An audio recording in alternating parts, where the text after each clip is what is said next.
Dans la maison de Dieu, on n'a même pas besoin de te supplier pour que tu puisses faire ce que tu dois faire. Est-ce que tu peux me donner un amen? Amen. N'oubliez pas que le jour de ta mort, si tu n'es pas uni au Christ, tu n'es pas sauvé. Le jour de l'enlèvement aussi, si tu n'es pas uni au Christ, tu n'es pas sauvé. Donc tout ce qu'il faut faire pour être uni au Christ, c'est ce qu'on te demande de faire. Amen.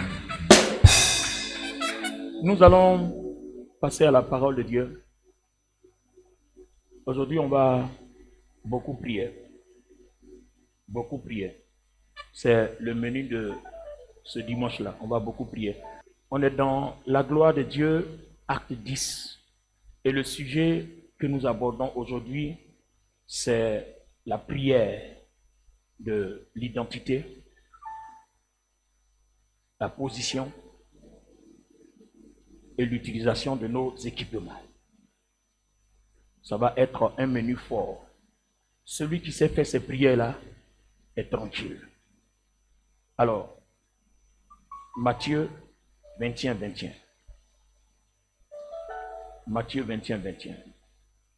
Jésus leur répondit, je vous le dis en vérité, si vous aviez de la foi et que vous ne doutiez point, non seulement vous feriez ce qui a été fait à ce figuier, mais quand vous diriez à cette montagne, ôte-toi de là et jette-toi dans la mer, cela se ferait.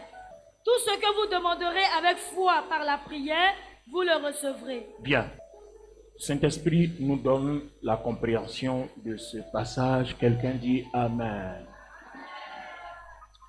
Alors, regardez bien, il s'agit de la prière de notre identité, notre position et de l'utilisation de nos équipements. Pour ceux qui ont été réguliers cette semaine qui est passée, mercredi, jeudi, vendredi, on a appris à prier et ça porte déjà son fruit. Amen. Après demain, la semaine prochaine, mercredi, jeudi, vendredi, on sera encore là jusqu'à la Pâque. Pasteur Touré, est-ce que tu prends un micro, tu peux rendre ton témoignage? Les gens vont comprendre. Voilà ce qui lui est arrivé. Voilà, il a fait la prière de l'appartenance, la position et de l'utilisation des équipements. Et puis voilà ce qui s'est produit. Aussi simplement. Aussi simplement. Écoutez son témoignage. Alléluia. Alors, vendredi, quand nous avons fini la prière, je suis rentré à la maison et j'ai oublié mes téléphones dans le taxi. Donc, il y avait des appels à faire. Quand je commençais à chercher, je ne voyais pas le téléphone. On a appelé jusqu'à... On ne décrochait pas. Donc, pendant qu'on continuait d'appeler, j'ai laissé le téléphone doucement. Parce qu'il y a une voix qui m'a dit, le téléphone peut revenir, ça dépend de toi. Donc, je suis rentré dans la chambre et puis je me suis arrêté. J'ai dit, en raison de ma position en Christ, de mon union avec le Christ, je suis dans les lieux célestes avec le Christ. Tu vois toutes choses sur la terre. Tu connais la pensée de chaque moustique, de chaque fourmi. Et tu sais où le téléphone se trouve. Je déclare maintenant que l'ange de l'Éternel ramène le taxi ici. Et que les voies soient fermées. Le taximètre ne va nulle part. Il revient ici. Quand j'ai appelé, le gars, il a décroché. Il dit, je vais, tu es où? Il y a tes téléphones, je viens avec ça. Il est revenu avec. Je voudrais juste dire à quelqu'un, pendant que nous sommes en direct, parler aussi aux internautes, vous savez, la parole de Dieu rend indépendant et non dépendant. Je ne supporte pas les fidèles qui attendent toujours la prière du pasteur. Mais j'apprécie et je suis d'accord avec les fidèles qui sont toujours auprès du pasteur pour demander en face de ça, là, je fais comment? En face de ci, je fais comment? En face de ça, je fais comment? Et il y a du résultat. Quand on t'enseigne ce que la parole de Dieu te dit et te demande, tu n'as qu'à pratiquer. La parole de Dieu se pratique. Ce n'est pas une religion. On n'est pas ici pour vous apprendre à réciter des versets bibliques, mais on est ici pour vous apprendre à vivre les versets bibliques. Et c'est en vivant les versets bibliques que vous avez le témoignage que Jésus-Christ est vrai, réel, palpable. En fait, est-ce que tu te souviens dans la Bible? Qu'est-ce que le Seigneur a toujours dit à ses disciples? Hommes de peu de foi. Toujours, pour dire que vous êtes toujours là, vous ne dépendez que de moi. Quel jour vous allez être autonome? Quel jour vous allez appliquer ce que je dis pour être indépendant? Vous dépendez toujours de moi. Il dit, homme de peu de foi. Ça ne veut pas dire que tu ne peux pas appeler ton père spirituel ou ton pasteur. Ce n'est pas ce que je veux dire. Mais je veux dire que avant de l'appeler, tu as déjà fait quelque chose. Tu vois, non? Tu fais quelque chose et puis tu l'appelles pour compléter. En fait, tu ne l'appelles pas parce que tu dépends de pour lui, mais tu as déjà fait. Et puis tu appelles du soutien. Est-ce que vous comprenez? Je crois que l'ancienne connaissait ce qui s'est passé hier, non? Voilà, elle était au bloc opératoire quelque part là-bas. Les détails, ce n'est pas pour vous. Et puis, elle avait déjà prié. Le miracle était en cours, et puis elle m'a appelé. À peine je priais, j'ai dit Amen. Le médecin l'appelle, on dit Madame, tout s'est bien passé. Alléluia. Donc, dans cette église que je dirige, et dans la communauté ici en Côte d'Ivoire ou en France dont je suis le leader, c'est ce que Dieu m'a mandaté à entraîner les fidèles à faire. Vous comprenez? Je ne veux pas qu'un fidèle soit dépendant. Ayez les oreilles attentives pour savoir manipuler la parole de Dieu telle qu'on vous l'enseigne. C'est pour vous-même, parce que il peut arriver que vous soyez en face d'une situation où il n'y a personne. Vous allez faire quoi? Tu n'as pas de téléphone. Tu vas faire quoi? Il reste Dieu et toi. Donc c'est ce qu'on appelle la vie chrétienne, savoir gérer Dieu et toi. Alors, ce matin, regardez dans Matthieu 21, 21. Regardez ce que le Seigneur dit. Le Seigneur a parlé à un figuier. Si vous avez remarqué, il n'a pas dit, Père, je te supplie que ce figuier soit maudit. Mais il a parlé au figuier. Et après le conseil qu'il donne à ses disciples, il dit, si vous dites, parce que si vous avez la foi, vous parlerez à cette montagne. Il n'a pas dit vous prierez Dieu pour que cette montagne se soumette à vous. Il dit vous parlerez. Donc, on est en train de comprendre au regard des Écritures qu'il y aura des situations dans ta vie où Dieu n'aura pas besoin que ce soit moi qui parle. En fait, ce n'est pas ma parole qui va te sauver, mais c'est ta parole sur la foi que Dieu va te sauver. Sur ta foi. Je vais donner un exemple. J'ai besoin d'une personne. Ancien Jokoï, je vais prendre le mal le plus simple. Ancien Jokoï a un mal au genou. D'accord? Et puis, tu as vu tous les oints de Dieu. Est-ce que vous n'avez pas remarqué qu'il y a des gens qui sont malades, qui se sont promenés chez tous les oints de Dieu? On a prié, il n'y a jamais eu de réponse. Même les plus grands oints, il ne fait même pas confiance à son pasteur. Il appelle un autre pasteur, mais il n'y a pas de réponse. Parce que Dieu attend que toi-même, tu te lèves, puis tu parles. Dieu attend que ta foi entre en action. Aux États-Unis, il y a une femme qui avait un problème comme ça. Le cancer, sa guérison dépendait de sa repentance. Est-ce que quelqu'un va se repentir à ta place? Non, c'est toi-même qui va te repentir à ta place. Même le pasteur le plus loin va prier pour toi. Il va fléchir genoux, il va se repentir. Dieu va te faire grâce, mais tu ne seras pas exaucé comme si toi-même tu prenais les devants par ta foi que tu agissais volontairement, avec conviction, par la parole. C'est pourquoi qu'il est important de comprendre notre identité en Christ, notre position en Christ et nos équipements. Voilà les éléments bibliques qui nous permettent d'agir par la parole et par la foi. Il n'a pas dit aux disciples, vous voyez, plus tard il a dit, si vous demandez, mais dans le premier cas il a dit, si vous parlez. Donc, Seigneur, donne-moi temps. D'accord? Ça c'est dans un certain contexte. Et puis Seigneur, je commande que, ça c'est dans un autre contexte où Dieu attend de toi que tu agisses par la foi. Donc en fait, il y a certaines choses dans la vie chrétienne qu'on n'aura jamais tant que nous-mêmes, nous ne prenons pas la responsabilité d'opérer par la foi en se servant de la parole, l'autorité que Dieu nous a donnée, de par notre identité, de par notre position en Christ et des équipements que le Seigneur nous a donnés. Et ça, retenez-le aujourd'hui. Retenez-le aujourd'hui. Et c'est pour ça que certains chrétiens n'ont jamais été exaucés sur certains sujets. Je vous donne un exemple tout simple. Quand vous avez faim chez vous, que vous voulez manger là, c'est le Seigneur qui te dit aujourd'hui prépare sauce graine ou bien aujourd'hui mange spaghetti. C'est toi-même qui décides, tu conçois ça dans tes pensées, tu vas au marché puis tu dis non, j'ai envie de manger spaghetti et puis tu prends. Maintenant il y a des moments aussi le Seigneur te met à cœur et puis tu fais. Mais si tu ne dis rien, tu vas faire quoi? Donc, quand tu es à table là, le Seigneur va te dire, est-ce que tu as soif? Oui, papi, j'ai soif. Oui, papa, j'ai soif. Bon, prends l'eau qui est là, bois.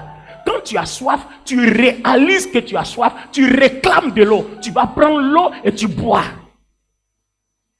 Tu ne vas pas attendre que le Seigneur aille ouvrir ton frigo si tu veux boire de l'eau fraîche ou de l'eau glacée, mais tu vas le faire avec l'autorité qu'il t'a donnée. Donc, quelque part dans la prière, il y a l'exercice de notre autorité, mais qui passe par 3 éléments majeurs. Notre identité, notre position et les équipements que nous avons.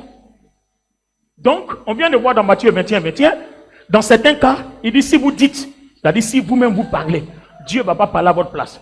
Et puis après, il dit demandez. Donc, vous voyez, nous devons peser nos prières, nos requêtes en 2 parties. Il y aura des contextes où on va demander parce que la situation est telle qu'il n'y a que Dieu seul qui est le gestionnaire principal. Par exemple, regardez, je marche sur une voie. Regardez, je ne m'attends pas à quelque chose. Regardez-moi, suivez-moi. Je marche comme ça. Trouvez une corde, jetez sur mon chemin. Et puis, quand on jette la corde, tout le monde crie serpent.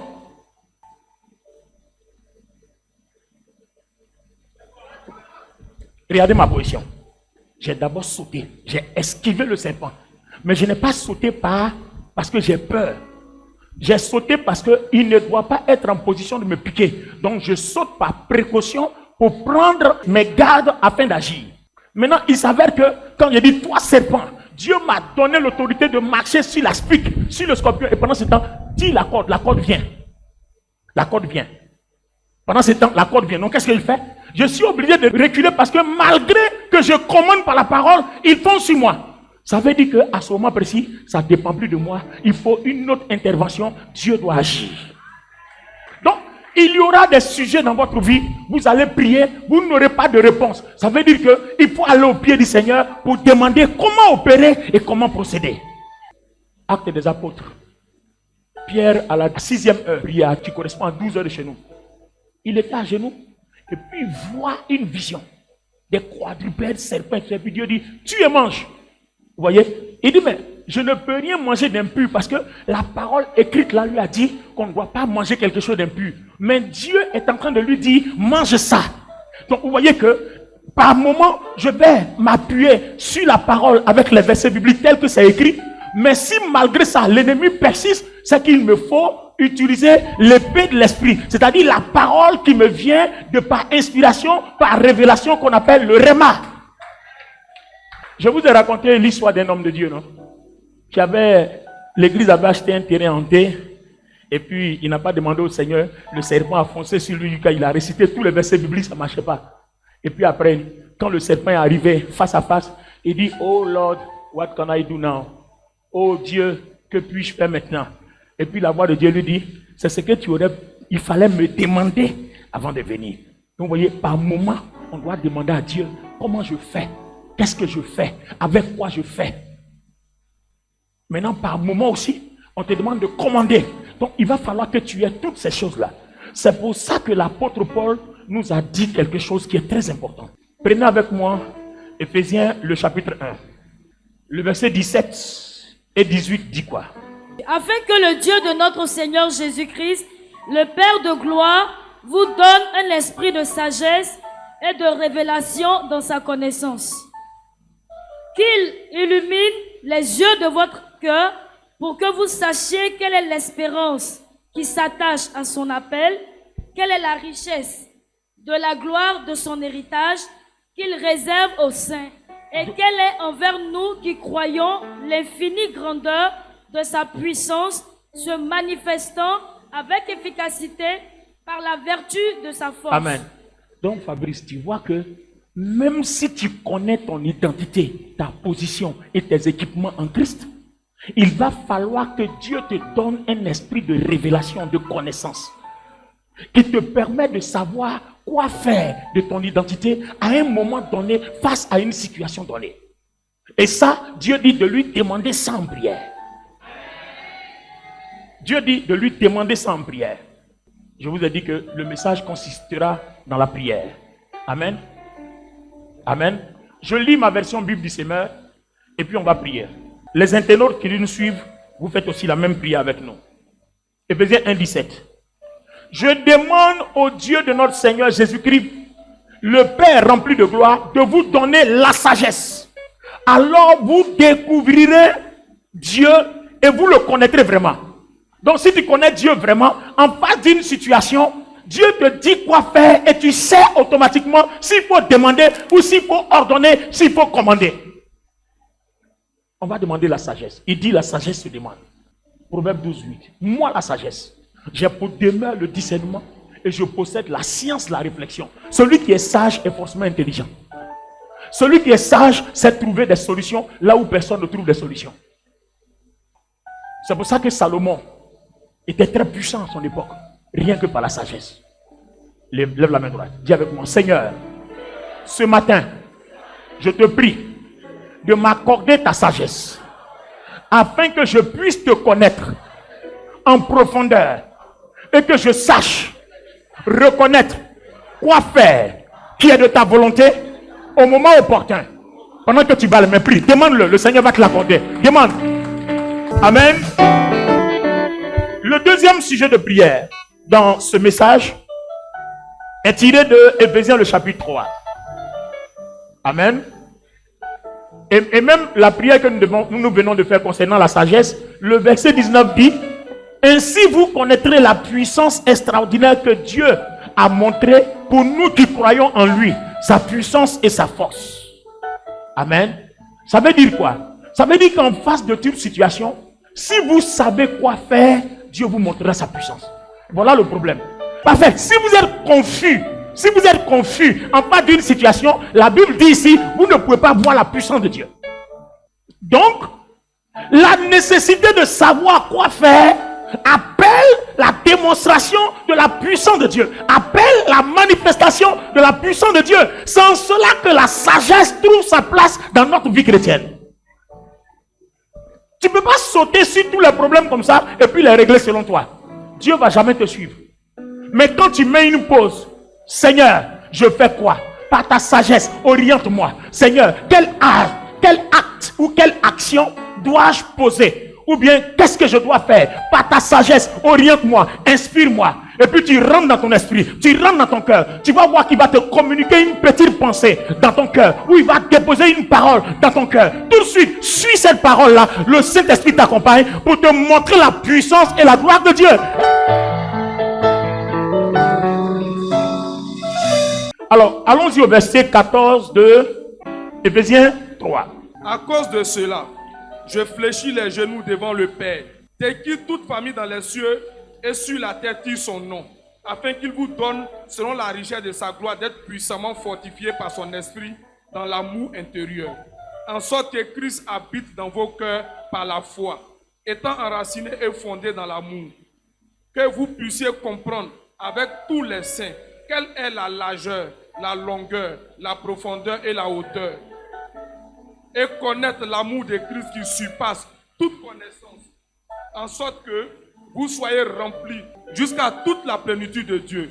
Or, à celui qui peut faire, par la puissance qui agit en nous, infiniment au-delà de tout ce que nous demandons ou pensons. À lui soit la gloire dans l'Église, en Jésus-Christ, dans toutes les générations, au siècle des siècles. Amen. Amen. Dans Parole vivante, quand vous prenez Éphésiens 1, 16, 17, et puis celui-ci, c'est plus développé. Il parle de l'intelligence, la sagesse, la connaissance et le discernement. Ah, vous voyez, il faut chercher. Si tu trouves, je me fais signe. D'accord? L'intelligence, Éphésiens d'abord 1, 16, 17, et puis tu vas à Éphésiens 3. Il parle de l'intelligence, la sagesse, la connaissance et le discernement. Quand vous avez le discernement, quand une situation est en face de vous, tout de suite, vous savez quoi faire. Comment est-ce que Salomon a su que des deux femmes, celle qui a perdu son enfant, celle qui a vraiment tué son enfant, comment il a su? C'est l'opération du discernement, c'est l'opération de la sagesse, c'est l'opération de la connaissance. Mais ces dons-là, on est en train d'apprendre dans Éphésiens que Paul dit, on demande à Dieu Donc tu connais ta position, mais on te dit de demander 4 choses. Demande l'intelligence, demande la sagesse, demande le discernement, demande la connaissance. Ces 4 dons-là, ça t'aide à posséder ton identité, à manifester la puissance de Dieu à travers la possession, la reconnaissance de ton identité, de ta position, et à savoir utiliser les équipements, la puissance que Dieu donne, les armures et les armes. Donc, tous les dons que vous avez, l'onction que vous avez, la puissance de Dieu que vous avez parfaite, ça marche avec 4 choses bien accomplies en vous. Sagesse, intelligence, connaissance, discernement. Il y a 4 choses. Si vous manquez ça, vous allez avoir des dons. Ça ne sera pas efficace. Même si vous connaissez votre identité, vous ne saurez pas à quel moment on commande, c'est-à-dire on parle, et à quel moment on demande. Parce qu'on a vu dans Matthieu 21, il dit si vous dites à cette montagne, et puis devant là-bas, il dit si vous demandez quelque chose à Dieu. Donc à quel moment on demande, et puis à quel moment on dit montagne, quitte-la. Qui es-tu devant Zorobabel? C'est pas la sagesse, la connaissance, l'intelligence et le discernement. Vous pouvez prendre des jeûnes pour demander ça. Vous pouvez prendre des moments spéciaux de prière jusqu'à ce que vous sentiez que ces 4 choses-là opèrent en vous. Dieu n'a pas versé ces dons-là parce que c'est des dons utiles. C'est-à-dire c'est pour les grands. Moi, la sagesse. J'ai pour demain le discernement. Et je possède quoi? La science de la réflexion. C'est à travers la sagesse, le discernement, l'intelligence, la connaissance que les gens ont fabriqué l'avion, le bateau, les armes nucléaires. Tout ça, c'est à travers l'intelligence, la sagesse, la connaissance et le discernement. Donc celui qui possède ça est en avant. Ton patron aura besoin de toi. Parce que quand la banque a des problèmes, quand toi tu arrives, quand tu parles net, quand ils appliquent, ça marche. Et c'est ce que Achitophel était auprès de David. C'est-à-dire auprès des gens comme nous qui servons Dieu. On a besoin des gens comme ça autour de nous. Qui opèrent dans ces 4 dimensions. Comme ça au moins, si jamais tu te trompes que tu es dans une déviation, il y a quelqu'un à qui Dieu dit attention, mon serviteur est en train de dévier. Donc opère comme ça. Et quand tu l'appelles aussi, tu auras la sagesse, l'intelligence, la soumission et l'humilité nécessaire pour lui dire. Tu n'as pas venu dire, toi tu es homme de Dieu, tu nous enseignes là, et puis c'est toi qui es en train de faire ça. Non, tu viens, il y a le langage de la sagesse, il y a le langage du discernement, il y a le langage de la connaissance et il y a le langage de l'intelligence. Tu dis bien, je vais te dire quelque chose que Dieu voudrait que tu saches. Et puis après, tu sauras quoi faire. Ça, c'est le langage de la sagesse. Et Achitophel était comme ça auprès de David. C'est pour ça que David était fort. David avait l'onction. Achitophel avait la sagesse. Aïe! Marchez avec les gens qui ont la sagesse. Votre vie réussira. Mais ne marchez pas avec les gens qui vous conduisent dans le trou. Vous allez échouer sur tous les plans. Ayez pour amis des gens qui développent la sagesse, des gens qui développent la connaissance, des gens qui développent l'intelligence et les gens qui développent le discernement. Merci. Voilà vos amis. C'est au milieu de ceux-là qu'on choisit ses amis. Or, nous, on choisit nos amis en fonction de ceux qui ont les mêmes critiques que nous. Quand tu es contre quelqu'un, que la personne aussi est contre quelqu'un, vous devenez amis. Mais vous êtes des amis pour la mort. Vous-même, vous êtes témoin, non? Ce que je dis là, c'est faux. Vous allez voir dans l'église là, ça marche 2-2, ça marche 3-3. Et si vous suivez les activités, c'est que les deux là sont complices dans quelque chose de mauvais. Et souvent même certains amis qui font de mauvaises choses, ils veulent entraîner des autres à faire des mauvaises choses comme eux pour qu'ils puissent s'entendre. Aïe, si on est ensemble, que vous aimez aller en boîte de nuit, que moi je n'aime pas aller en boîte de nuit, alors que vous êtes camarades, vous allez tout faire pour que j'aille en boîte de nuit, pour qu'on ait les mêmes péchés, comme ça on s'entendra mieux. Vous n'avez pas vu qu'à l'église, les gens qui n'ont pas les mêmes péchés que certains autres, on les regarde mal. Oui, il se prend quoi, elle se prend quoi, carrément quoi, que moi je ne vis pas dans le péché. On se connaît là. Tu as vu, non? Alors, je dis à partir d'aujourd'hui, une bonne partie de votre vie de prière doit être basée sur la recherche de l'intelligence, de la connaissance, de la sagesse et du discernement. Dieu dit si on demande, il va nous donner. Pourquoi? Parce qu'il sait que s'il ne nous donne pas, on ne pourra pas se servir de notre identité en Christ. On a des privilèges, on ne saura pas les utiliser aussi longtemps que la sagesse nous manque, l'intelligence nous manque, la connaissance nous manque et le discernement nous manque. Attends, pourquoi il y a des querelles et des divisions? C'est à cause du manque de sagesse, d'intelligence, de connaissance et de discernement. S'il y a tout ça là, qui va faire querelle? Qui va haïr son prochain? Le manque d'amour là, c'est dû au manque de discernement, c'est dû au manque de connaissance, c'est dû au manque de sagesse, c'est dû au manque d'intelligence. Proverbe 10 quoi? 12:8. Vérifiez bien, c'est 12:8, 8:12. Il dit, moi la sagesse, j'ai pour demeure le discernement, je possède la science de la réflexion. Ça veut dire quoi? Quand il y a un problème, je connais quel bouton appuyer pour que le problème se règle. Ça, c'est celui qui est sage, qui est intelligent, qui a le discernement et qui a la connaissance. Ça, c'est celui qui est sage. Proverbe 8:12, très bien. Lui second. Moi la sagesse, j'ai pour demeure le discernement et je possède la science de la réflexion. C'est moi qui ai créé les mathématiques, c'est moi qui ai créé la physique-chimie, c'est moi qui ai créé les sciences, c'est moi qui ai créé l'avion, c'est moi qui ai créé les armes, c'est moi qui ai créé le vélo, Lexus, Mercedes, c'est moi la sagesse. J'ai pour demeure le discernement et je possède cette science de réfléchir et de trouver ce que tout le monde ne trouve pas. Ange, on a fini avec ton serpent, merci. Gloire à Dieu. Donc pour toi, c'était pour comprendre que à un moment donné, si la connaissance biblique écrite ne marche pas, il faut attendre que la sagesse, l'intelligence et le discernement me conduisent. C'est-à-dire que Dieu doit parler à travers moi. C'est ce que le dernier don, la dernière arme dans Ephésiens 6 appelle l'épée de l'esprit. C'est-à-dire à un moment donné, ton esprit est uni au Christ. Christ va déposer une parole dans ton esprit concernant la résolution de ce problème. Il faut que tu sois sage, intelligent, ayant le discernement pour comprendre ce que Christ a déposé dans ton esprit. C'est là l'opération. L'épée de l'esprit. Quand l'esprit te parle en dehors de la parole écrite. Alors, l'ancien Djokoui a un mal au genou. D'accord? Seigneur, au nom de Jésus, ce mal s'en va. Vous voyez comment il a prié, non? Seigneur, au nom de Jésus, le mal s'en va. D'accord? Il a prié d'une certaine façon.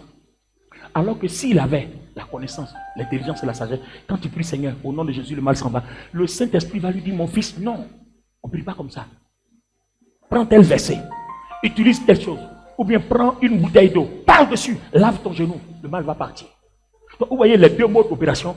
Ça là, c'est celui qui a la sagesse, l'intelligence, le discernement. Il va plus loin. Il va plus loin. Mais celui qui n'a pas ça, il a crié, au nom de Jésus, ça ne va pas. Demain encore, au nom de Jésus, ça ne va pas. Et il dit, bon, ça là même, depuis il dit au nom de Jésus, ça ne va pas, je vais vivre avec. Ça, c'est le chrétien standard. Tu ne veux pas aller nulle part. Il n'y a pas de sagesse, il n'y a pas de discernement, il n'y a pas de connaissance, il n'y a pas d'intelligence. Lui, il se décourage, il est fâché. Et puis tu vas voir demain même, pour venir à l'église, il traîne ses pas. Oh, à l'église, il n'y a pas de miracle. Donc, le jour où une camarade lui dit, il y a un miracle, allons là-bas. Il allait là-bas, l'homme de Dieu pose la main, si au pain, ça ne marche pas. Et puis il vient, bon, église là même, c'est bon même, il ne marche pas à la maison. Avant qu'on allait chez les marabouts, là, ça marchait. En fait, ce n'est pas que Dieu ne puisse pas faire. Il peut faire. Qui es-tu? Et qu'est-ce que tu sais de par la sagesse? Qui es-tu? Comment tu sais faire par la sagesse? Qui es-tu? Comment tu discernes la situation? Qu'as-tu? Et comment on se sert de ce que tu as? Autant de questions pour comprendre comment un chrétien vit la plénitude en Christ. Tu as vu? Tu comprends maintenant l'explication du nom de ton ministère? Ministère pour la plénitude en Christ. Ça a été une très bonne inspiration. Vivre la plénitude en Christ. Merci. Maintenant, la deuxième partie, et c'est là maintenant que vous allez agir.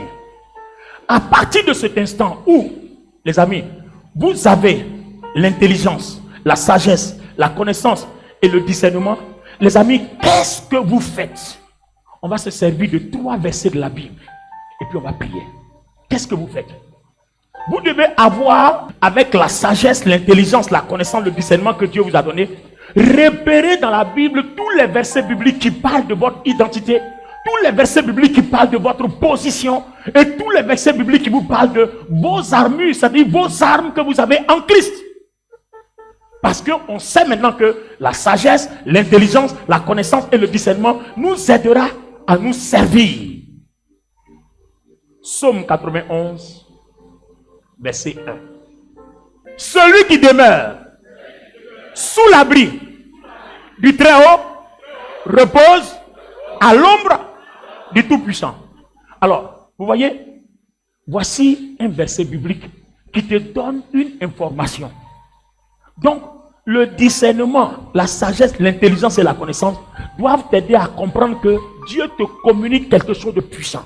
Il dit, si tu demeures sous l'abri du Très-Haut, ça fait 1, tu reposes à l'ombre du Tout-Puissant. Ça veut dire quoi?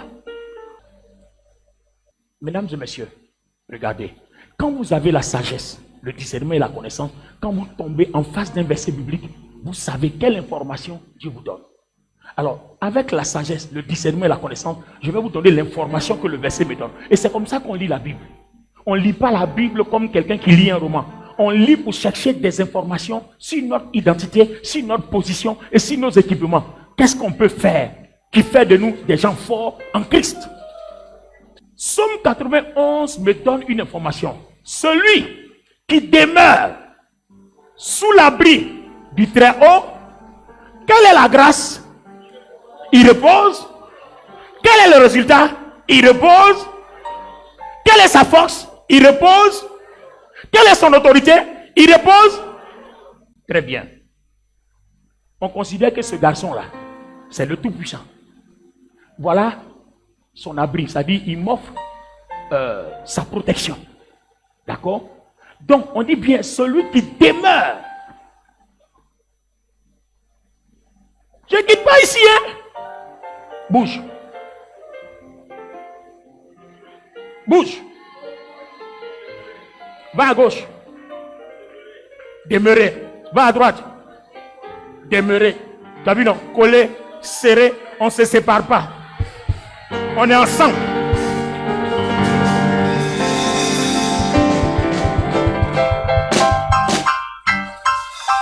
Vous comprenez, non? De cette façon-là, vous voyez, moi je fais quelque chose. On ne me demande pas de faire, on me demande pas de payer un prix. On me dit de rester seulement à un endroit, à une position. Et cette position-là, la Bible dit, après ton baptême, tu as été uni à Christ. Est-ce que tu vas te détacher ou tu resteras uni à Christ? Donc, quand tu commets ton péché, ça fait quoi? Tu te détaches. Donc, quand tu te détaches là, tu sors de quoi? Tu sors de l'ombre du Tout-Puissant. Alors, si on te lance une flèche, ça va t'avoir. Donc, je sais que le péché va me faire plaisir. Donc, je fais quoi? Je demeure. Maintenant, comme je ne suis pas infaillible, supposons que je tombe. Pasteur Touré, bon, toi tu es le péché. Impudicité, adultère, mensonge, vol, braquage, quelque chose. Viens, touche ma faiblesse, touche ma faiblesse, touche ma faiblesse. Il m'a touché et puis il tombe. Je suis sorti du parapluie. Tout de suite là.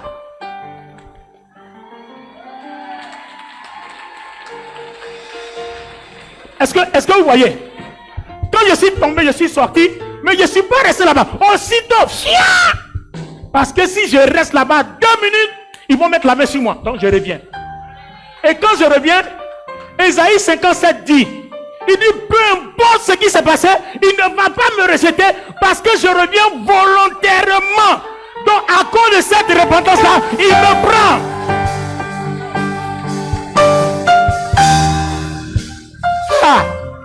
C'est l'information qu'Ésaïe 57 me donne.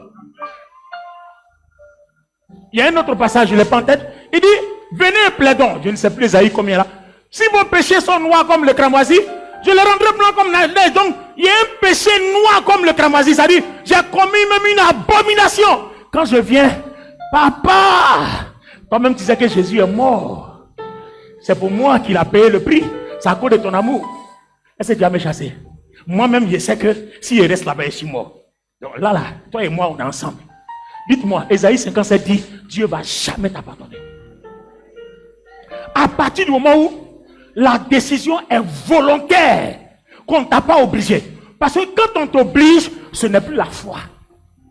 Quand on t'oblige, tu n'es plus humble. Quand on t'oblige, tu n'es plus obéissant. Mais quand tu le fais volontaire, alors Dieu te prend. Parce que tu reconnais ta faute et volontairement tu es venu te soumettre, donc Dieu te prend. Est-ce qu'on peut acclamer l'amour de Dieu? Est-ce qu'on peut acclamer l'amour de Dieu? Ah, j'ai demandé à l'enfant de Dieu d'acclamer l'amour de Dieu. Donc, quand je reviens sous l'abri du Très-Haut pour demeurer, alors Dieu me couvre de l'ombre de sa puissance. C'est la même chose qu'il a dit à la Vierge Marie, non? Il dit, l'ombre du Saint-Esprit te couvrira. La puissance de Dieu viendra sur toi. Et tu auras un fils. Donc quand je viens, il déploie son ombre. Et quand le sorcier qui me poursuit m'atteint se rend compte que je suis revenu, lui il va courir. Regardez bien, hein? Il va courir. Pasteur Touré, c'est toi qui es tombé, non? Et puis, attends, je vais te poursuivre. C'est comme un sorcier qui vient mettre la main sur toi. On envoie les sorcières. Mettez la main sur lui avant qu'il soit trop tard. Donc, je vais commencer à courir. Vas-y. Quoi? Il freine. Et s'il peut arriver là-bas? Il ne peut pas arriver là-bas. Il y a l'ombre du Tout-Puissant. Oh! Alléluia! Il ne peut pas arriver là-bas. Il ne peut pas arriver là-bas. Non. Il ne peut pas. Parce qu'il y a l'ombre du Tout-Puissant. Il ne peut pas arriver là-bas. Alléluia! Yes, Lord. Wow!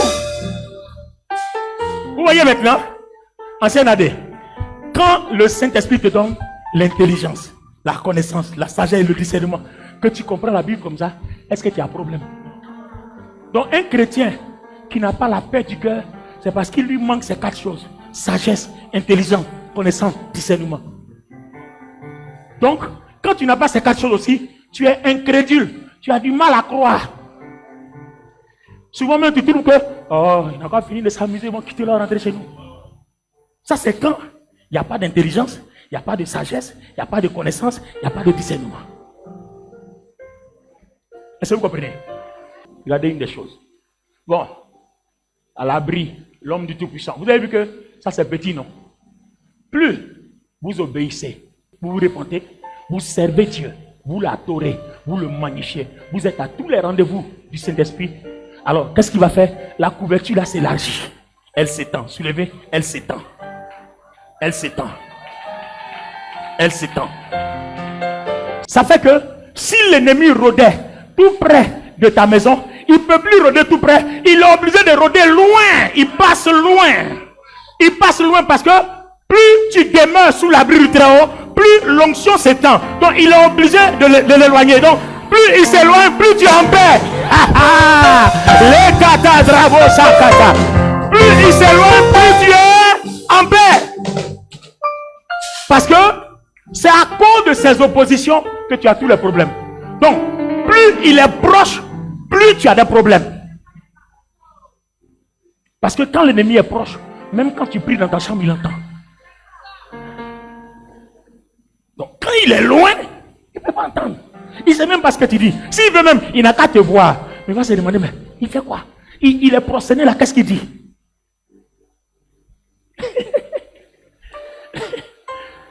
Vous voyez? Donc, ta façon d'opérer avec le Seigneur va déterminer toute ta gloire dans la manifestation de ton identité, de ta position et de tes équipements. Alléluia. Je vais conclure avec le psaume 91. Je vais vous montrer comment on prie. D'accord? Alors, dès l'instant où avec la sagesse, la connaissance, le discernement, l'intelligence, j'ai cette information-là, en fait, qu'est-ce que je fais? La Bible me dit que celui qui demeure sous l'abri du Très-Haut repose à l'homme du Tout-Puissant. Je n'ai qu'à me lever pendant mes prières. Seigneur, tu as dit, si je suis sous ton abri, ta puissance est là. Donc, tu vas dire aux sorciers, aux démons, aux dragons, à tout ça, vous ne pouvez pas me toucher parce que je suis sous l'abri du Très-Haut. Maintenant, toi-même, quand tu dis que tu es sous l'abri du Très-Haut, là, est-ce que tu t'es vraiment repenti, nécessairement repenti, pour être convaincu que tu es sous l'abri du Très-Haut? Si c'est lui, déclare et commande à tout esprit de s'éloigner de toi, tout simplement. Voilà la puissance de notre identité. Vous savez que tous les jours, Satan envoie ses agents. Il vous espionne. Il vous espionne. Il cherche comment faire pour créer des blocages pour que vous ne soyez pas capable de réussir dans tous vos projets. Donc, il envoie ses agents. Alors, au lieu d'aller te battre, qu'est-ce que tu vas faire? Élargis ton périmètre. Donc, tu élargis ton périmètre, tu le mets très loin. Tu es en paix. Il faut le mettre très loin pour que tu sois en paix. Celui qui demeure sous l'abri du Très-Haut repose à l'ombre du Tout-Puissant. Ça veut dire que je suis en contact avec quoi? Avec la puissance de Dieu. Et la Bible dit quoi? De par notre union avec le Christ. Oh, il y a un passage dans Éphésiens qui parle de ça. Je crois que c'est Éphésiens 3. De par notre union avec le Christ, la puissance du Christ est pour nous. C'est à ce moment précis-là, que ma parole devient efficace. De par mon union avec le Christ. Donc tout ce que je fais est rendu possible par le Saint-Esprit à cause de ce que je suis uni avec le Christ à l'ombre du Tout-Puissant. Donc je dois demeurer uni au Christ. Tout ce qui est péché, tout ce qui peut m'éloigner, me désunir du Christ, je dois les combattre. Mais comment? Sagesse, intelligence, discernement, connaissance, ça m'aide à mettre fin à tout ça. Dieu dépose tout ça dans ton cœur et ça met fin au débat. Le débat prend fin. Alléluia. Alléluia. Alors, une des choses que nous allons faire, d'accord, je ne veux pas continuer dans le message, je vous entraîne à la prière. Regardez par exemple, quand Ésaïe 54, verset 17, si je ne me trompe pas, Ésaïe 54, 17, vous avez trouvé Éphésiens 3, où il parle de notre union avec le Christ. Vous n'avez pas trouvé, c'est pas grave, c'est pas grave. C'est pas grave, c'est pas grave, c'est pas grave. Regardez par exemple Ésaïe 54, 17. Ésaïe 54, 17 dit quoi? Il dit, toute âme forgée contre moi sera sans effet. Moi je vous pose la question. Tu penses que c'est parce que tu répètes que toute âme forgée contre toi sera sans effet que ça marche?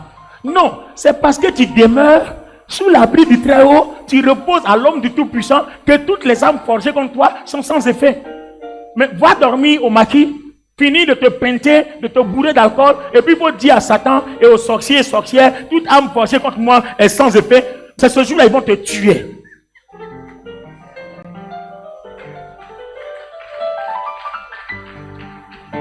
Sors de ton impudicité, de ta fornication, et puis viens dire, toute âme forgée contre moi est sans effet. C'est ce jour-là, ils vont te montrer qui a mis l'eau dans Coco.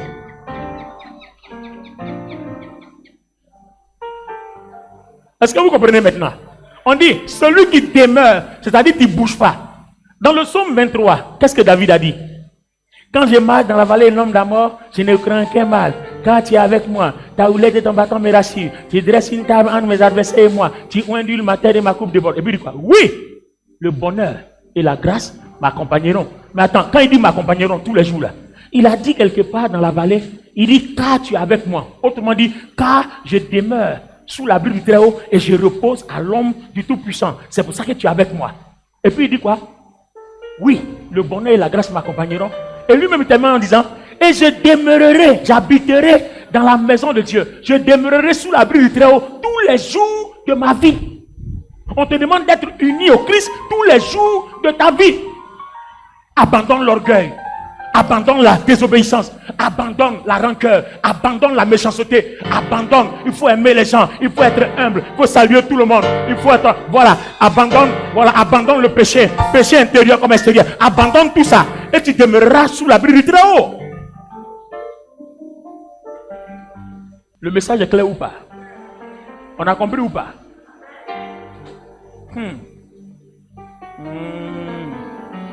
Toute âme forgée contre moi est sans effet. En fait, on ne dit pas qu'on ne va pas t'attaquer. Hein. On va bien t'attaquer, mais ça ne va pas marcher. Souvent, la situation est comme ils vont gagner. Et puis, au dernier moment, bracata, ça se renverse. Le piège que Dieu tend souvent aux ennemis, c'est ça. Hein. Souvent, quand ils t'attaquent là, le Seigneur les laisse venir. Et c'est comme s'ils sont gagnés. Et puis, à un moment où on ne s'attend même pas, tu attends, bras. Et puis lui demande, mais qu'est-ce qui n'a pas marché? Mais ce qui a marché chez moi, c'est que moi je demeure sous l'abri du Très-Haut. Pendant que tu as passé ton temps à me haïr, j'ai passé mon temps à chercher l'abri du Très-Haut. Donc à la fin, quand les récompenses arrivent, il se passe quoi? C'est celui qui a l'homme du Tout-Puissant qui bénéficie de la grâce et de la faveur de Dieu. Donc voilà ta prière. Quand l'ennemi viendra, dis-lui, je suis à l'homme du Tout-Puissant, tu ne peux rien me faire. Je vous ai donné le témoignage d'un pasteur qui priait pour un monsieur. Et puis, Le gars s'est transformé en serpent. Il priait pour un ex-sataniste. Le gars s'est transformé en serpent. Gros serpent qui a ouvert ses crocs. Enfin, ça dit, quand tu pries pour les gens, il ne faut pas fermer les yeux. Il ne faut pas fermer les yeux. Il faut ouvrir les yeux. Vous voyez, tu fermes les yeux. Il y a un pasteur américain qui a fermé les yeux là. Il priait pour quelqu'un. Le démon l'a soulevé. C'est le temps d'ouvrir ses yeux là. Sur sa tête, bah! Qui t'a dit que c'est parce que tu fermes les yeux que Dieu travaille? Il faut ouvrir tes yeux. Utilise ta foi. Utilise l'intelligence, la sagesse, la connaissance, le discernement. On va prier. Écoutez Ephésiens 2:6. Oui. Par notre union avec le Christ. Par notre union avec le Christ. Il nous a ressuscités avec lui. Et Et nous a transportés dans les mondes célestes. il nous a transportés dans le monde céleste. En nous donnant notre place sur le trône avec le Christ. En nous donnant notre place sur le trône avec le Christ. Pourtant, Ephésiens 1, je crois qu'au verset, combien là? Je ne sais pas si avant d'arriver là-bas, il dit, où le Christ a été élevé au-dessus de toute dignité, de toute principauté, de toute autorité. Mais si on a la même place avec le Christ, c'est que toi et moi, unis au Christ après les eaux du baptême, nous aussi on est élevés au-dessus de tous les trônes, de toute dignité, de toute principauté, de toute autorité. Le problème, c'est qu'il ne faut pas que tu te désunisses avec lui. Tu ne peux pas être ici et puis aller dans maraboutage, venir t'asseoir. Non, tu as créé le divorce avec le Christ. Tu ne peux pas être ici, pratiquer le vaudou et puis venir t'asseoir. Tu as créé le divorce avec le Christ. Tu ne peux pas être ici, faire fétiche quand ça t'arrange et puis venir adorer le Christ quand ça t'arrange. Tu as créé le divorce avec le Christ. Alors, on a des privilèges quand on est uni au Christ. C'est ce qu'on appelle notre identité. Donc, quand tu es uni au Christ, tu n'es pas la même personne.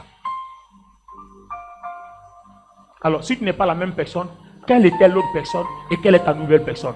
Ça, c'est le message du dimanche prochain.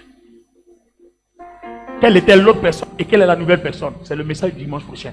Dans la gloire de Dieu, acte 11. Là, on est dans acte 10. Les seules fois où la puissance de Dieu agit, c'est quand vous vous tenez dans votre identité. C'est quand vous vous tenez dans votre position. C'est quand vous vous servez des armes qui vous ont été données. Votre identité dit, vous êtes unis au Christ. Vous n'êtes plus la même personne.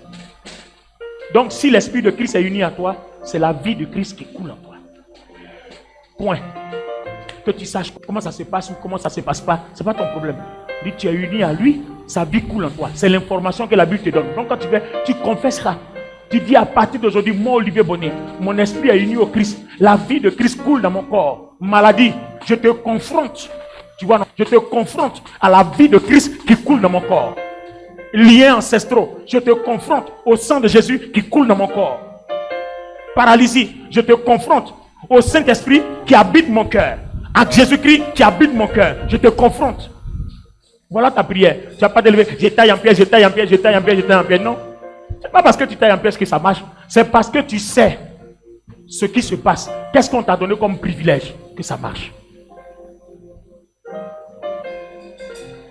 Quand vous priez pour un problème, un cas d'attaque des ténèbres, dites-leur que vous êtes au-dessus d'eux. Il y a une victoire première que vous allez avoir sur toutes les formes des puissants des ténèbres, même jusqu'à la sorcellerie. En fait, la sorcellerie dans le monde des ténèbres est différente des autres opérations parce que c'est des êtres humains que Satan utilise. Or, les autres, c'est des démons. Les démons, ils ne supportent même pas là où les gens crient démon sort. Mais les êtres humains, ils peuvent désobéir à Dieu. Même là où vous priez le feu, ils peuvent être là. Et puis, il n'y a rien. Parce que c'est des êtres humains qui ont décidé de désobéir à Dieu. Seulement, c'est qu'il y a leur malheur qui est déjà arrêté quelque part. Tôt ou tard, ils passeront par là. Donc, vous pouvez avoir dans vos maisons des sorciers, dans l'église des sorciers, des sorcières. Vous allez faire tous les combats, ils seront là parce qu'ils ont décidé de désobéir. C'est comme toi-même aussi là. Il y a des moments où tu désobéis à Dieu. Est-ce qu'il t'a tué? Il ne te tue pas. Mais tôt ou tard, tu vas payer le prix, la facture de ta désobéissance. Donc, c'est différent le combat contre la sorcellerie et le combat contre les démons. C'est différent. Un démon là, commencez à adorer Dieu, ils vont fuir tout de suite. Mais un sorcier adore Dieu, il va adorer avec toi. Ben oui. Tu te procèdes, il va se procéder. Tu te couches, il va se coucher. Tout ce que tu fais là, il va faire. Et puis il s'en fout parce qu'il a décidé que pour lui là, c'est comme ça. Dieu ne peut rien faire parce que c'est son chemin qu'il a choisi. Seulement, il y a une sentence qui attend. Il y a une heure qui attend. C'est pour ça que quand c'est comme ça, ne t'occupe pas de... Toi, adore seulement. Fais ce que tu as à faire. Parce que tôt ou tard, ils auront leur facture. Apocalypse 22 dit quoi? Que celui qui est pur reste pur. Mais que celui qui est impur, qui veut demeurer impur, demeure impur. Dans tous les cas, il y a une heure qui arrive où le pur qui est resté pur aura sa récompense et l'impur qui est resté impur aura sa... Lisez Apocalypse chapitre 22, dernier verset. Dernier verset d'Apocalypse, dernier chapitre d'Apocalypse, dernier verset. Voilà comment ça a été conclu. Que celui qui est sage demeure sage. Que celui qui veut rester intelligent demeure intelligent. Mais que celui qui ne veut pas rester sage ne reste pas sage. Que celui qui ne veut pas rester intelligent ne reste pas intelligent. Dans tous les cas, le temps arrive où ceux qui n'ont pas voulu rester sages, voulu rester intelligents, seront jugés. Amen. Dis avec moi, Père.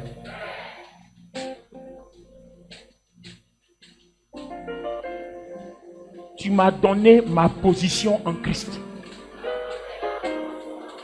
Je suis établi avec Christ dans les lieux élevés, au-dessus des trônes, des autorités, des dignités, des principautés. Je ne suis pas accessible.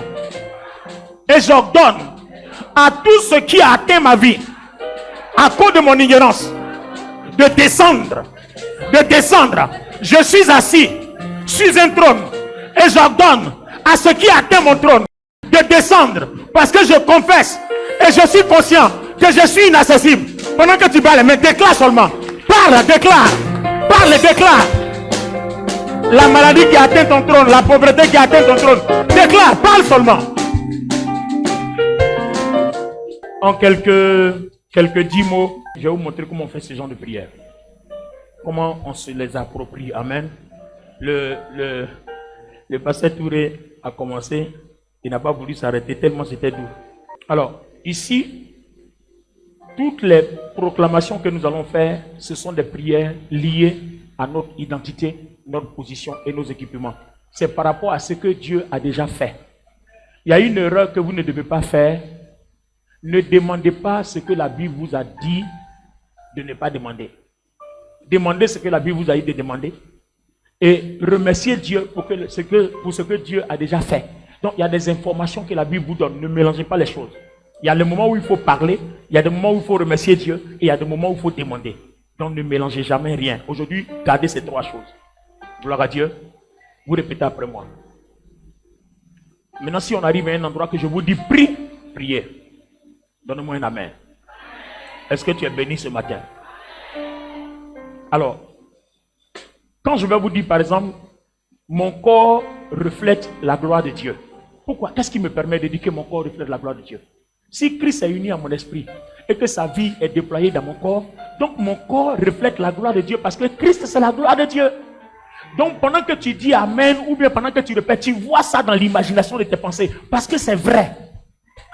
C'est pour ne pas vous donner les versets parce que dans la proclamation, si on doit vous donner les versets, on n'en finira pas. Donc on va dire seulement. D'accord? Bien. Alors dites avec moi. La guérison est mon héritage. Et je ne serai pas privé de ce qui m'appartient. Je marche chaque jour dans la victoire remportée par le Christ. Je crois en la parole plus qu'à mes sentiments. Je vis dans la nouveauté de vie. Mon corps reflète la gloire de Dieu. Toute faiblesse se transforme en témoignage. Je marche dans la restauration. La vigueur et la santé parfaite. Je marche dans la vigueur et la santé parfaite. Aujourd'hui et pour toujours. Et je dis Amen. Alors, quelle est la force de ces déclarations? Pour vous qui êtes malades et qui avez des possessions démoniaques et des liens, amusez-vous, je suis en train de travailler dessus. Quand je vais finir, je vais ordonner ces déclarations-là en identité, en possession et puis en armes. Donc quand je vais finir de les ordonner en 3 catégories, on va mettre ça à la disposition de tous les chrétiens. D'accord? Pour que vous sachiez prier. Parce que si vous croyez en ce que vous dites, si vous le dites volontairement, et si vous êtes convaincu que ce que vous dites dans la Bible est réel, c'est ce qui va vous arriver. C'est ce qu'on appelle posséder son identité, posséder sa position et remporter des victoires en fonction de notre position en Christ. Ça là, avant d'aller au travail, tu finis ta prière, tu déclares ça. Le soir, tu finis, tu déclares. Après avoir lu les 6 chapitres de Éphésiens, tu commences à déclarer, à programmer. Vous allez voir, vous allez dormir en paix. C'est ce que le pasteur Touré a fait. Le taximètre a ramené son portable. Alors que si c'était avant là, tu allais faire quoi? Tu allais commencer à tailler les esprits mauvais qui ont pris mon portable, qui ont gardé mon... Tu vous tailles en pièces. Et depuis qu'on a fait ça, ça marchait? Ça n'a pas marché. Il faut te servir de ton identité. C'est comme ça que ça marche. Donc maintenant, quand tu vas prier, je mets au défi. Quelqu'un a-t-il une douleur, quelque chose, ou bien tu as un blocage. Il y a des diplômes, ou bien il y a un voyage, quelque chose qui est bloqué dans ta vie. Je te mets au défi, hein. Prends au sérieux, rentre dans l'imagination de tes pensées.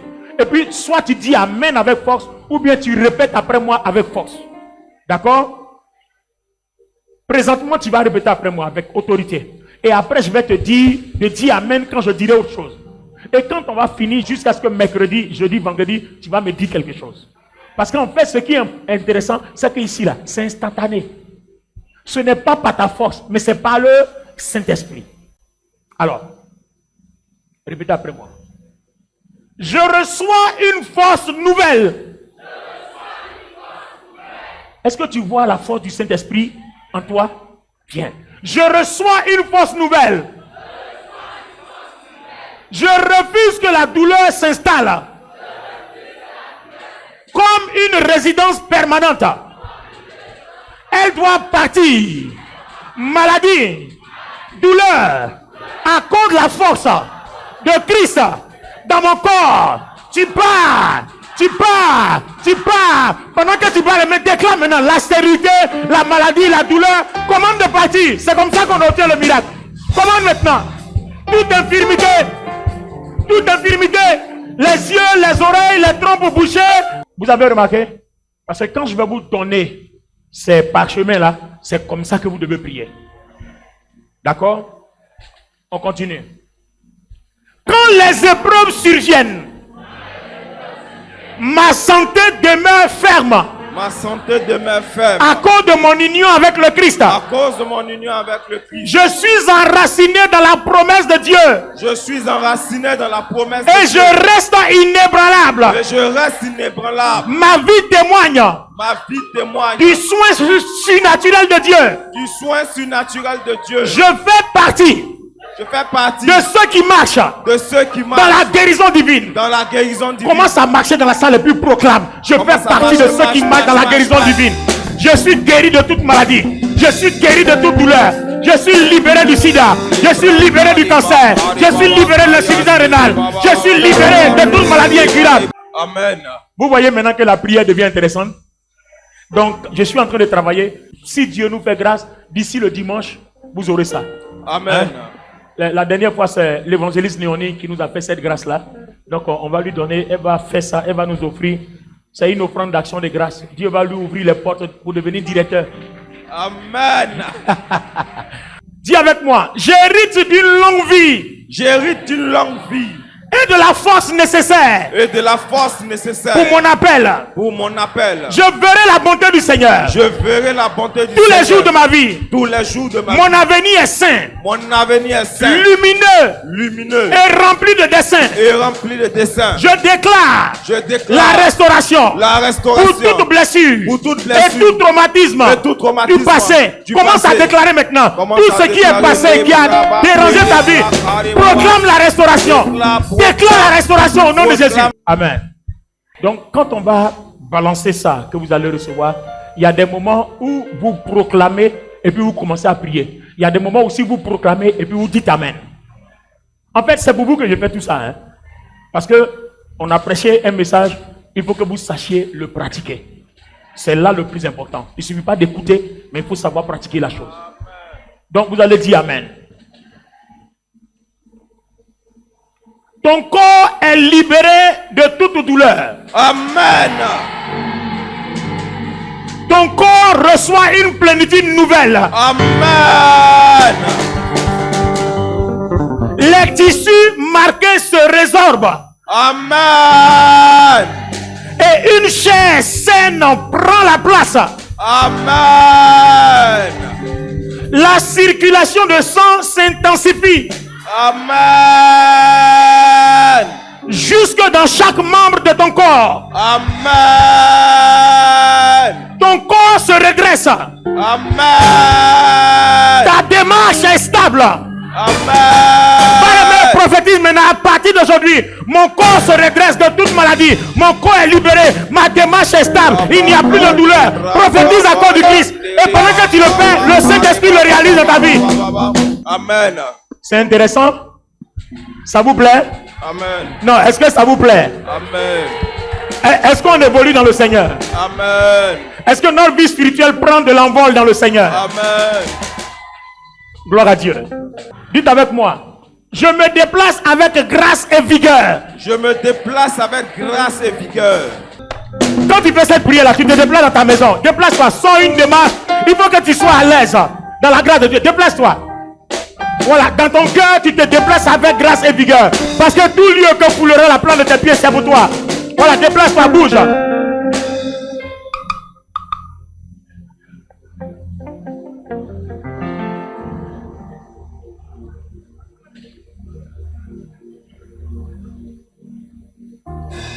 Maintenant, regardez.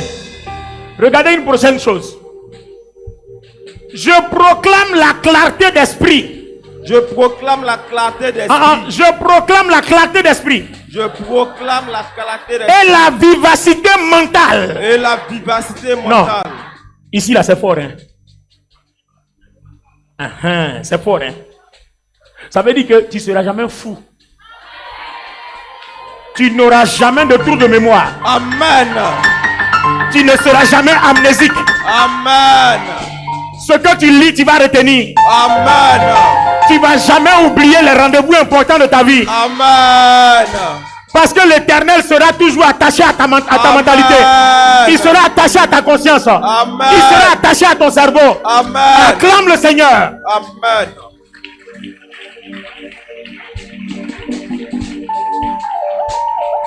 Regardez ce qui vient. À partir d'aujourd'hui, à cause de mon union avec le Christ, à cause de mon union avec le Christ, ma mémoire fonctionne avec précision. Ma mémoire fonctionne avec précision. Tout ce qu'on est en train de proclamer là, on parcourt la Bible de Genèse jusqu'à Apocalypse. J'ai sorti tous nos privilèges, c'est-à-dire notre position, notre identité et nos privilèges, nos armures. Quand je vais vous donner le fascicule, on va mettre les versets. Bon, c'est beaucoup, c'est un travail de fourmi. Donc, s'il y a des endroits où il n'y a pas de versets, prenez comme ça. Amen. C'est un travail de fourmi. Ce n'est pas un petit travail. Tu peux commencer à minuit et puis finir à 6 heures du matin. Alléluia. Même tu peux commencer à 6 heures. À 20 heures, tu n'as pas encore fini. Tellement il y en a. Gloire à Dieu. Ma mémoire fonctionne avec précision. Ma mémoire fonctionne avec précision. Mes émotions sont équilibrées. Mes émotions sont équilibrées. Et la paix du Christ gouverne ma vie intérieure. Et la paix du Christ gouverne ma vie intérieure. Quand vous confessez ça, le Saint-Esprit, il prend tout ça et puis il agit tel que vous dites. Amen. Parce que vous croyez que Dieu l'a déjà fait. Amen. C'est-à-dire, vous n'êtes pas en train de demander à Dieu de faire ce qu'il a déjà fait. Amen. Donc vous voyez qu'on est dans une autre catégorie de prière où on proclame, on possède, on décrète ce que Dieu a déjà fait. Il y aura une partie où on va parler et il y aura une partie où on va demander. Waouh, c'est fort. Acclamons le Seigneur. Les amis, nous sommes au cœur de la profondeur de la prière. C'est comme si ce que nous sommes en train de faire est une école de la prière. Je fais confiance à Dieu pour ma guérison mentale. Je fais confiance à Dieu pour ma guérison mentale et émotionnelle. Et émotionnelle. Je refuse la dépression. Je refuse la dépression. Je refuse le désespoir. Je refuse le désespoir. Je refuse la lourdeur. Je refuse la lourdeur. Je choisis la joie. Je choisis la Je joie. choisis la joie. Je choisis la Je joie. choisis la joie. Je choisis la Je joie. choisis la joie. Je choisis la joie. Une fois que vous arrivez à cette partie-là, si vous savez chanter, vous ne savez pas chanter dans votre maison, à taper les mains, chanter, puis danser, le Saint-Esprit va danser avec vous. Les démons qui vous espionnent vont fuir. Est-ce que vous comprenez? Amen. Tu choisis la joie. Amen. Acclamons-le. Acclamons le Seigneur. Acclamons le Seigneur. Acclamons le Seigneur. Alléluia, alléluia. Acclamons le Seigneur. Alléluia, alléluia. Élémons-le. Élevons le Seigneur. Élémons le roi des rois. Élevons le Seigneur. Élémons le tout-puissant. Élevons le Seigneur. Oh, élévons le Seigneur. Alléluia, alléluia. Oui, élévons le Seigneur. Alléluia, alléluia. Non, dites-moi, est-ce que la dimension de ce culte-là te fait du bien? Amen. Bon, c'est vrai, hein, on a duré. Moi-même, je le reconnais, on a duré. Mais c'est pour ton bien. Parce que si je veux faire un peu, ça va te prendre plusieurs dimanches. Pendant ce temps, tu souffres. Donc, il faut qu'on te communique ça vite. Maintenant, quand on va finir de tout te communiquer, on va aller maintenant doucement, parce que maintenant, tu sais. Parce que quand tu ne sais pas, tu es misérable. Mais quand tu sais, tu es béni. Donne-moi un amen fort. Amen. Voilà. Je vais dire 2 ou 3 choses et puis on va arrêter. Gloire à Dieu. Gloire à Dieu. Waouh. Mon intelligence est renouvelée. Mon intelligence est renouvelée Est remplie de pensées du royaume. et remplie de pensées du royaume. Mon imagination s'aligne Mon imagination s'aligne sur la vérité de Dieu sur la vérité de Dieu concernant mon corps. concernant mon corps. Vous voyez ce que la Bible dit? Quand tu es en train de dire mon imagination s'aligne sur la vérité de Dieu concernant mon corps, maintenant tu vas commencer à déclarer ces vérités-là. C'est-à-dire, qu'est-ce que Dieu a déjà dit concernant ton corps? Déclare-les et possède-les tout simplement et le Saint-Esprit va le faire. Vous voyez, c'est tellement facile qu'on a l'impression que c'est amusement. Mais en réalité, c'est parce qu'on ne savait pas que c'était comme ça qu'on souffrait. Amen ou amen pas. Amen. Alléluia. Amen. Alléluia. Amen. Je dors dans la paix Je dors dans la paix et je me réveille reposé et je me réveille reposé et plein d'énergie. et plein d'énergie. Je vis sans crainte Je vis sans crainte car l'amour parfait de Dieu car l'amour parfait de Dieu bannit toute peur. bannit toute peur. Ma foi est inébranlable Ma foi inébranlable et ma guérison est incontestable. et ma guérison est Je incontestable. proclame la vie Je proclame la vie dans les lieux que les hommes déclarent sans espoir. dans les lieux que les hommes déclarent sans espoir. Ça là c'est fort, hein? Non, vous n'avez pas compris. Je proclame la vie dans les lieux que les hommes déclarent sans espoir. Ça veut dire que là où on dit on ne peut pas travailler, on ne peut pas se marier, on ne peut pas être guéri, toi tu travailles, toi tu te maries, toi tu es guéri. Alléluia. Wow. Les da sanda kabradobo shakata. Quand je vais vous donner ces prières là, je sais que plus personne ne sera en retard. Parce que chaque jour, tu prophétises à matin. Même au travail, ça est dans ton sac. À un moment donné, tu t'éclises, tu vas aux toilettes. Tu prophétises ça bien. Tu finis Éphésiens. Tu prophétises bien et puis tu reviens. Quand tu reviens là, ton patron vient te dire bonjour. Tu ne sais même pas pourquoi il sourit. Tu ne sais même pas quoi. Aujourd'hui, là, ton patron veut prendre le déjeuner avec toi. Toi-même, tu ne comprends pas. Oh, est-ce qu'on peut dire amen fort? Amen. C'est-à-dire, parmi tout le monde là, le patron il vient et dit toi, accompagne-moi. Pourtant, il y a les anciens qui sont là, il y a les doyens qui sont là, puis il dit toi, accompagne-moi. Et les gens ne comprennent pas. On dit, mais attends, elle a passé ou bien elle a passé le patron. Non, c'est parce que tu possèdes ton identité. C'est ce que Dieu a dit que tu es, que tu reconnais. Donc tu déclares et tu possèdes. Tu ne vas pas supplier Dieu pour quelque chose que Dieu t'a déjà donné. Tu le remercies, tu le glorifies, tu le déclares, tu le possèdes et puis tu reçois. Donne-moi un amen tiré. Amen.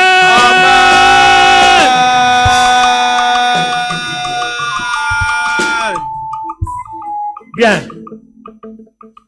Écoutez bien les 2 dernières proclamations. Waouh. Est-ce que vous savez à quelle heure j'ai fini de rédiger ces proclamations-là?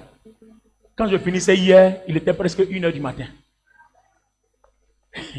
Et il fallait que je termine pour qu'on travaille dessus ce matin. Alléluia. Alors on termine avec les 2. Je ne suis pas limité par les statistiques. Je ne suis pas limité par les statistiques. Tu sais ce que ça veut dire? Les gens disent, bon, ça là, cet endroit-là, il ne faut pas aller là-bas. Hein, parce que sur 100%, tu as 2% de chance. Alors que toi, tu ne dépends pas des statistiques. Yes. Tu dépends du Saint-Esprit. Yes. Tu dépends de ton union avec le Christ. Yes. Donc tu n'es pas limité par les pronostics. Yes. Alors répète après moi. Je ne suis pas limité par les statistiques, Je ne suis pas limité par les statistiques, ni par les pronostics. ni par les pronostics. Mon témoignage réécrit Mon témoignage réécrit toute conclusion humaine. toute contribution humaine. Ça finit. Ça finit. Ça finit. Ça finit. Mon témoignage réécrit Mon témoignage réécrit toutes les conclusions humaines. toutes les conclusions Ça veut humaines. dire tout ce que les hommes ont dit qu'on ne peut pas faire. Moi, à cause de mon identité, à cause de ma position et à cause de mon union avec le Christ, j'ai fait. Donc, mon témoignage réécrit Mon témoignage réécrit toutes les conclusions humaines. toutes les conclusions humaines. Est-ce qu'on peut acclamer le Seigneur? Amen. Praise the Lord. Wow.